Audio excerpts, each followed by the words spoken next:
کل کوہاٹ میں جلسے سے خطاب کرتے ہوئے وزیر اعلیٰ خیبر پختونخوا سہیل افریدی صاحب نے کیا کہا ہے وہ ذرا دیکھیے، پھر بخاری صاحب سے اس پر ڈسکشن کریں گے۔ میرے پاکستانیوں، عمران خان کا جیل سے پیغام بھی آ چکا ہے کہ آزادی یا موت، آزادی یا موت۔ تو اگر ہم اس دفعہ جائیں گے تو یا کفن میں واپس آئیں گے اور یا آزادی لے کر آئیں گے۔ جی بخاری صاحب، یہ کیا چل رہا ہے؟ ایک طرف تو مرکزی قیادت کوشش کر رہی ہے کہ بات چیت کی بات کر رہی ہے، انہوں نے پریس کانفرنس کی، اس میں کہا کہ امین کا جواب پتھر سے نہیں دیں گے۔ ایک طرف وزیر اعلیٰ صاحب جب اٹھتے ہیں یہ بات کرتے ہیں، ڈی چوک پہ چڑھائی کی بات کرتے ہیں، احتجاج کی بات کرتے ہیں۔ یہ میں آپ کو وثوق سے بتا رہا ہوں کہ یہ اس قسم کے جو جگادری ہیں نا، انہوں نے مروا دینا ہے اس 804 کو جیل میں۔ یہ اس سے بدتر نعرے تھے جب علی امین گنڈا پور اور بشرا بی بی تشریف لائی تھی اسلام آباد پہ قبضہ کرنے کے لیے۔ میں آپ کو، مجھے حیرت ہے کہ میرے پروڈیوسر نے وہ دکھایا کہ انیس میں اس نے کہا تھا کہ سروں سے کفن باندھ کے آئے ہیں، انہوں نے بھی وہی بات کی ہے، اور اپنی ماؤں سے اجازت لے کے گلے مل کے آئے ہیں اور بانی کو لے کے جائیں گے ورنہ ہمارے جنازے جائیں گے۔ اور یار وہ بھاگے کیسے؟ وہ منظر نامہ کاش کہیں ویڈیو کے اوپر اویلیبل ہوتا، جس طریقے سے وہ رات کو وایا پیر سواوا بھاگے ہیں اور جنہوں نے ان کو بھگایا ہے۔ یہ بات میں سہیل افریدی کو بتانا چاہتا ہوں یہاں پر کہ تمہارے لیے وہ راستہ نہیں ہے، اس لیے کہ جنہوں نے ان کو سیف پیسج دیا تھا، تمہارے لیے زیرو ٹالرنس ہے وہاں۔ تو بہتر یہی ہے کہ کھال میں رہیں، بہتر یہی ہے کہ اسٹیٹ کے ساتھ نہ لڑیں۔ اسٹیٹ کے ساتھ لڑا نہیں جا سکتا، اسٹیٹ کے ساتھ راستے نکالے جاتے ہیں۔ جب ایک پولیٹیکل گورنمنٹ ہو جیسی کیسی بھی ہے، اس کے اوپر الیکشن رگنگ ہے، اس کے اوپر جو مرضی ہے، دیر از a government, there is a parliament. آپ کا کام یہ ہے کہ آپ اداروں کو چیلنج کرنے کی بجائے اپنے لیے راستہ نکالیں۔ سیاست اس کو کہتے ہیں۔ یہ سیاسی لہجہ نہیں ہے، یہ وہ کالج سٹوڈنٹ کا جو ایک سٹوڈنٹ بوائے ہے نا، وہ اپنی قد سے اونچی اونچی چھلانگیں مار رہا ہے۔ ان کو یہ اندازہ نہیں ہے کہ نہ تو پی ٹی آئی کی وہ بائٹ رہی ہے، نہ پی ٹی آئی کی وہ پبلک سپورٹ رہی ہے۔ آپ نے دیکھ لیا نا کیا ہوا وہاں، کوہاٹ کے جلسے کا سن لیا نا آپ نے۔ اس سے پہلے جو جلسہ ہوا تھا اس کے اندر لوگ نہ لانے کی وجہ سے 25 جو چیئرمین اور ڈپٹی چیئرمین ہیں بلدیاتی اداروں کے، ان کو نوٹسز ایشو ہو چکے ہیں، شو کاز نوٹسز، کہ آپ بندے لانے میں کیوں ناکام رہے ہیں۔ تو کسی کو کچھ ثابت کرنے کی ضرورت نہیں ہے، چیف منسٹر خود کہہ رہا ہے کہ ہمارا جلسہ ناکام تھا۔ Is that right? جی اچھا جی، آگے حال یہ ہے اب سپانسر نہیں مل رہے ان کو۔ اب انہوں نے یہ فیصلہ کیا ہے کہ جو پارٹی کے M N A M P As ہیں اور سینیٹرز ہیں وہ اپنی تنخواہوں کا 10% بھیجیں تاکہ پارٹی چلائی جا سکے۔ اس کا مطلب یہ ہے کہ وہ لوگ جو آنکھیں بند کر کے انویسٹ کر رہے تھے بانی کے اوپر، دے ہیو پولڈ بیک۔ یہ صورتحال اس کی متقاضی نہیں ہے کہ آپ ایک دفعہ پھر اسلام آباد پر چڑھ دوڑیں۔ I would suggest in all my sanity that Mr. Sohail Afridi don't do it۔ تمہارے پریڈیسیسر نے بھی یہی کیا تھا اور جو اس کا حال ہوا وہ تمہیں اچھی طرح یاد رکھنا چاہیے۔ بالکل، وہ کہتے ہیں نا جمعہ 8 دن تمہیں ہوئے ابھی چیف منسٹر بنے ہوئے، حال سے آپ اس حد تک باہر جا رہے ہیں کہ حال آپ کی پارٹی کا یہ ہے، یہ جو کود رہے تھے اتنے، ان کے پاس اپنا بندہ leader of opposition national assembly اور leader of the opposition senate بنانے کی اپنا تو بندہ کوئی نہیں ہے۔ پارٹی کی پولیٹیکل پارٹی تشکیل دیتے ہیں اور اس کے اندر اچکزئی صاحب کو گھسیڑ لیا انہوں نے۔ تو یہ کیا لوگ ہیں؟ یہ کون سی پارٹی ہے؟ یہ کون سی سیاست ہے جو انہوں نے اپنے اقتدار کے دوران نہیں سیکھا تھا کہ حکومت کیسے چلاتے ہیں؟ انہوں نے اب تک یہ نہیں سیکھا کہ پارٹی کیسے چلاتے ہیں۔ پارٹی ومز پر نہیں چلتی ہے، ومز پر پارٹی چلنے کے دور ہٹلر کے ساتھ دفن ہو گئے تھے۔ بالکل۔ اور اب بخاری صاحب اختلاف بھی بہت زیادہ ہے۔ ایک طرف تو ہم دیکھ رہے ہیں کہ سلمان اکرم راجہ بیرسٹر گوہر وہ بارہا بات کر رہے ہیں کہ سیاسی درجہ حرارت نیچے لایا جائے، اس کے لیے بڑی کوشش کرتے ہیں۔ دیکھیے آج میں نے ایک بیان پڑھا ہے علیمہ خان کا، جی، کہ وہ جو شیر افضل مروت ہے اس جیسے لوگوں کے پروپیگنڈے میں نہیں آنا چاہیے۔ یہی شیر افضل مروت ایک وقت میں پی ٹی آئی میں جبانی کے بعد سب سے زیادہ ریسپیکٹڈ لیڈر تھا، سب سے زیادہ اس کے گرد سارے چمچوں کی طرح پھرتے تھے، کیا ایم این اے، کیا ایم پی اور کیا سینیٹر۔ منظر نہ یاد ہونے چاہیے نا لوگوں کی، ایک تو یادداشت بہت کمزور ہے، ٹھیک ہے۔ اب جب انہوں نے ان کے پوتڑے کھولنے شروع کیے ہیں تو اب وہ اس قابل نہیں ہے کہ ان کا نام بھی برداشت کر پائیں۔ وہ کیا کہہ رہے ہیں؟ اس نے 3-4 باتیں خوفناک کہی ہیں اور تینوں چاروں باتوں میں بہت وزن ہے۔ وہ کہتا ہے ایک تو پارٹی کی آدھے سے زیادہ قیادت کمپرومائزڈ ہے، نمبر 1۔ نمبر 2 وہ کہتا ہے کہ یہ ساروں نے ایک کا کیا ہوا ہے کہ اس بندے کو مروا دینا ہے، اس کو زندہ جیل سے باہر نہیں آنے دینا۔ تیسرا وہ یہ کہہ رہا ہے کہ کرپشن از ریمپنٹ۔ مجھے تو یہ حیرت ہوئی ہے ان کا بیان سن کے، کرپشن کے حوالے سے جو پنجاب کے اوپر انہوں نے جو کچھ کہا ہے وہ تو متعلقہ ادارے دیکھیں گے، ان کو پروب کرنا چاہیے۔ لیکن اگر اس کو آپ کے پی کے سے کمپیئر کریں گے تو اس سے زیادہ حماقت نہیں ہو سکتی. بالکل.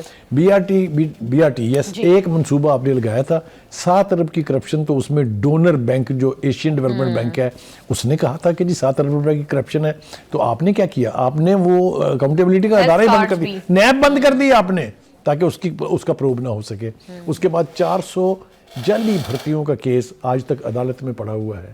بلین ٹری, وہ اتنا بڑا اتنا مال کھا گئے, اتنا مال ہڑپ گئے, وہ کدھر ہے؟ وہ ایک آدمی نے اس کے اوپر خوبصورت تبصرہ کیا, اس نے کہا میں نے جہاز لیا, میں اس کے پی کے اوپر سے گیا, مجھے نہ کوئی بلڈنگ نظر آئی, نہ مجھے کوئی دریا نظر آیا, نہ سڑک, صرف درخت ہی درخت تھے وہاں پر. تو یہ تو آپ کا حال ہے, کس منہ سے آپ کہہ رہے ہیں کہ یہ کرپشن جو ہے کے پی کے میں نہیں ہے؟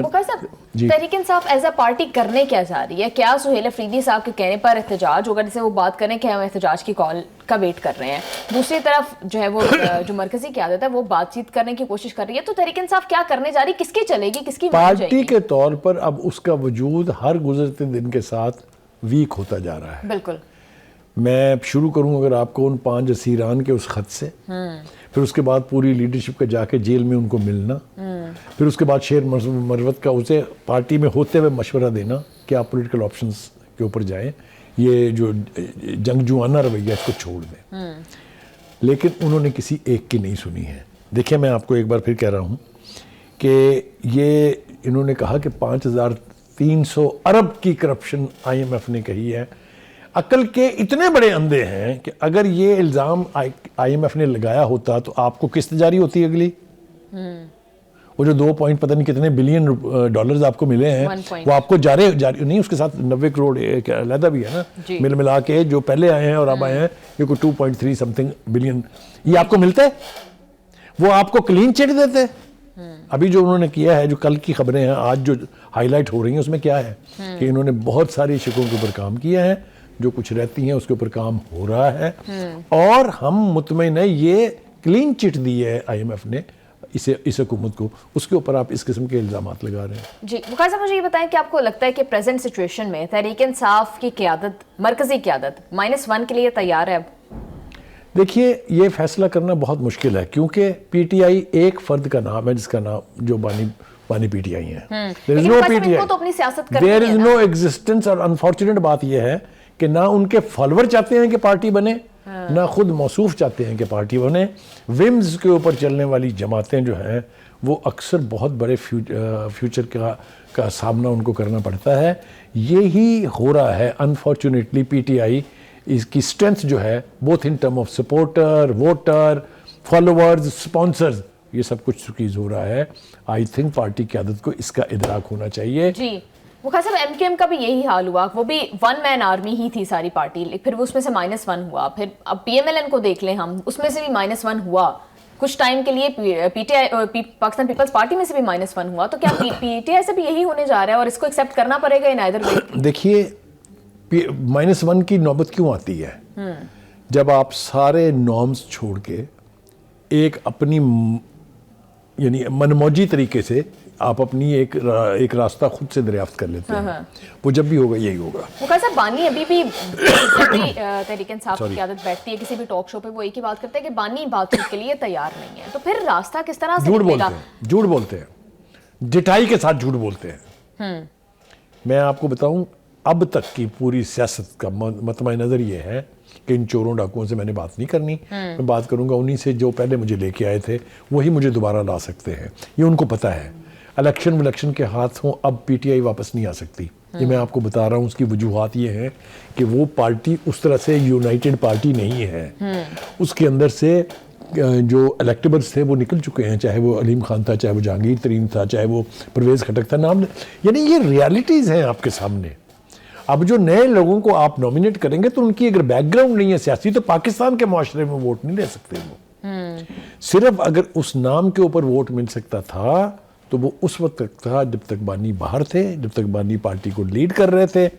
اس وقت صورتحال یکسر بدل گئی ہوئی ہے. مجھے تو حیرت ہوتا ہے جس طرح کے مطالبات ہیں. بانی کو قید تنہائی میں رکھا ہوا ہے, تو کیا برات رکھے ان کے ساتھ؟ آپ مجھے بتائیے, جس شخص کو اس کو اپنا سیل دیا ہوا ہے, باقیوں کو تو آپ رکھتے ہیں بیرکس میں. آپ کے پاس اخبار ہے, آپ کے پاس ٹی وی ہے, آپ کے پاس ڈاکٹرز ہیں, آپ کے معائنے ہو رہے ہیں. بھائی مجھے یہ سمجھ میں نہیں آتی ہے. ایک دوسری بات یہ ہے کہ ایک اور دھمکی دی ہے موصوف نے, جن کا نام سہیل افریدی ہے, وہ ہے کہ میڈیا کے اوپر بیٹھ کے کچھ لوگ جو ہے وہ دھمکیاں دیتے ہیں, ہمیں ڈرانے. کوئی آپ کو, ہم نے کیا لینا ڈرا کے آپ کو جی, ہم تو آپ کو صرف یہ بتا رہے ہیں کہ وہ سب کچھ نہ کریں جس کا نتیجہ ٹھیک نہیں نکلنا, نہ نکلا ہے ٹھیک. بالکل, تاکہ آپ سے رات مستقیم پہ آ جائے. آپ دیکھیں نا 2-3 حملے ہیں نا اسلام آباد کے اوپر, ہوئے کامیاب وہ, 2 حملے لاہور کے اوپر ہوئے کامیاب وہ. تو کہنے کا مطلب یہ ہے کہ جو چیز ہو نہیں سکتی اس کو کرنے کی صحیح آپ کریں گے تو پھر یہی ہوگا. بخاری صاحب, انہوں نے سہیل افریدی صاحب نے خیبر پختونخوا کی گورننس کو کمپیئر کیا ہے پنجاب کی گورننس سے, جبکہ یہ بات تو بہت واضح ہے, بہت کلیئر ہے, سب کو پتہ ہے کہ پنجاب میں بہت کام مریم نواز صاحبہ کر رہی ہیں as compare to Khyber Pakhtunkhwa. تو کیا مجھے یہ سمجھ نہیں آتی کہ خیبر پختونخوا میں ان کا ووٹر یہ نیریٹو بائی کر لیتا ہے اور اب بھی کرے گا؟ دیکھیے, وہ آپ آئینے کے سامنے کھڑے ہو کے اگر اپنے آپ کو کہیں کہ میں ایڈولف ہٹلر ہوں تو کوئی روک تو نہیں سکتا نا آپ کو. وہ بیان کی حد تک جو مرضی بیان دے دیں, اس کا ریئلٹی سے اگر کوئی تعلق نہیں ہے تو اس کا امپیکٹ بھی نہیں ہوگا, افیکٹ بھی نہیں ہوگا. جی, لیکن یہ سارے بیانات جو ان کے ہم سن رہے ہیں یہ کس کی کنزمپشن کے لیے ہیں یہ ہمیں نہیں پتا, کیونکہ گراؤنڈ ریئلٹیز اس کے ساتھ نہیں ہے. وہاں پر لوگ کھل کے ان کی اپنی پارٹی کے لوگ پوچھ رہے ہیں. اگر میں یہاں پر ریکال کرنا چاہوں کہ عمران اسماعیل اور جو مولوی محمود ہیں, انہوں نے جو پریس کانفرنس کر کے بھڑکت اڑایا پی ٹی آئی کا, کسی دشمن کی ضرورت ہی نہیں ہے باہر سے, وہ تو پارٹی کے لوگ ہیں نا. شیخ وقاص اکرم صاحب بھی یہی بات کر رہے ہیں کہ سہیل افریدی صاحب ایکچولی وہاں پر لوگوں کو موبلائز کرنے کے لیے ایسی باتیں کرتے ہیں. دیکھیے, موبلائز کرنے کے لیے اگر اسلام آباد پر قبضہ ضروری ہے تو لعنت ہے ایسی موبلائزیشن پر. ایک بات تو یہ ہے, کیونکہ جیسا میں نے کہا, آپ پولیٹیکل راستہ دریافت کیجئے, پولیٹیکل راستے کبھی ختم نہیں ہوتے. لیکن ان دا کرنٹ سینیریو خالد صاحب, ہم دیکھ رہے ہیں کہ جتنے بھی حکومتی وزراء جس بھی فورم پر بیٹھتے ہیں وہ تحریک انصاف کو ایک ہی میسج دیتے ہیں کہ now the board is gone, اب وہ راستے. نہیں تو مجھے آپ یہ بتائیے کہ یہ جو تقریر کا میں حوالہ دے رہا ہوں اس کے جواب میں کیا گانا گانا چاہیے یا چاہیے؟ اس کا یہی جواب ہوگا نا کہ اوقات میں رہیں, کھال میں رہیں. جی, تو یہ تو it's a battle of words which means nothing, neither this nor that side. نہ حکومت کے اس نعرہ بازی سے کچھ ہونا ہے, نہ ان کی نعرہ بازی سے ہونا ہے. جب تک سنجیدگی سے بیٹھ کے ویل پلانڈ طریقے سے آپ پولیٹیکل راستہ اور پولیٹیکل راہ اختیار نہیں کریں گے, آپ اسی طرح سے رولتے رہیں گے, کسی نے آپ کی بات بھی نہیں سنی. Absolutely right. دونوں سائڈ کو فہم و تفہیم سے معاملے کو حل کرنے کی کوشش کرنی چاہیے.